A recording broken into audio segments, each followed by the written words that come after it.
This is not a typo either. Testimony of blind witness. Landed an innocent man in prison. Chicago, Darien Harris, a man who spent more than a decade behind bars for a murder he did not commit, was freed from prison 2 weeks after a judge overturned the conviction due to new evidence that undermined the prosecution's case. Harris was convicted in 2014 for the June 2011 shooting death of Rondell Moore 3 years earlier at a gas station in the Woodlawn neighborhood, Chicago's South Side. Darien Harris will spend, when he was arrested in 2011, I should say, Harris was 18. He was a senior in high school, no criminal record, while his subsequent trial ended in a 76-year prison sentence. Atlanta Black Star with the details. So painful this is. Over the years, Harris's family maintained his innocence, saying the young man was at home watching a basketball game at the time of the killing. About 5 years after Harris was sent away, relatives learned that a key prosecution witness who identified Harris as the shooter was legally blind, leading to demands for Cook County State Attorney Kim Foxx to throw out the conviction. Soon, the Exoneration Project at the University of Chicago Law School joined the effort to free Harris, claiming the prosecution witness had advanced glaucoma and could see nothing when the shooting happened.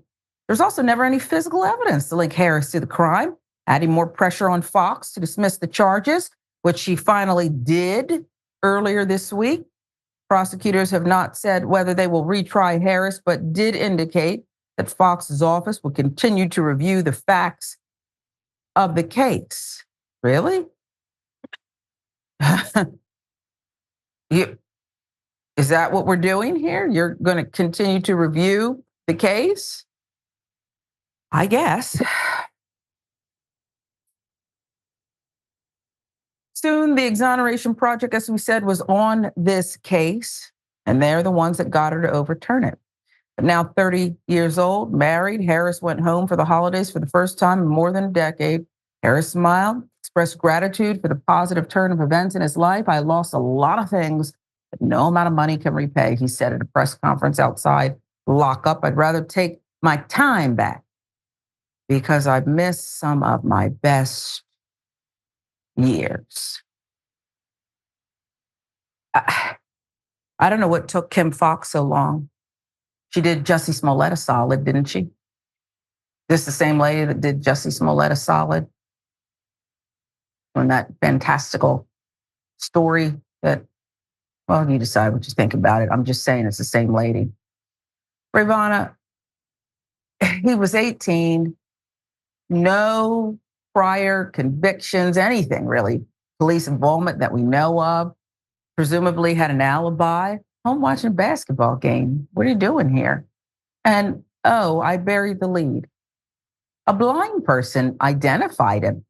What is going on here? And don't dare tell me about the part where he can only get so much money per year and you're still reviewing the case instead of issuing an apology, Kim? You let Jussie, well, go ahead.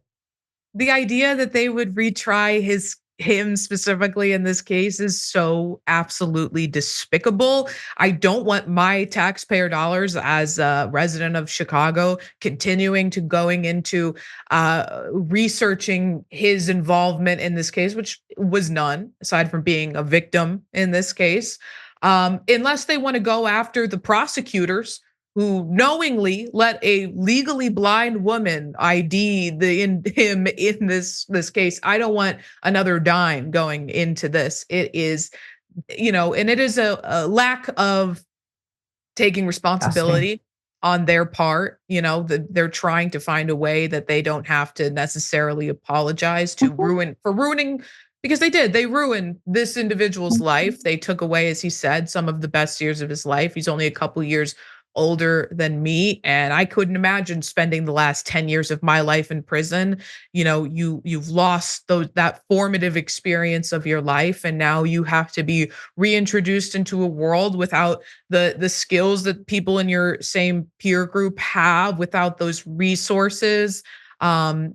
And it's devastating, and it feels like, Chicago has a history of rampant corruption in our police system. People always wonder why we call prosecutors cops. This is why we call prosecutors cops. Cases like this, but we have a history of corruption with our prosecutors historically. Not necessarily accusing them of that in this case, but if the shoe fits.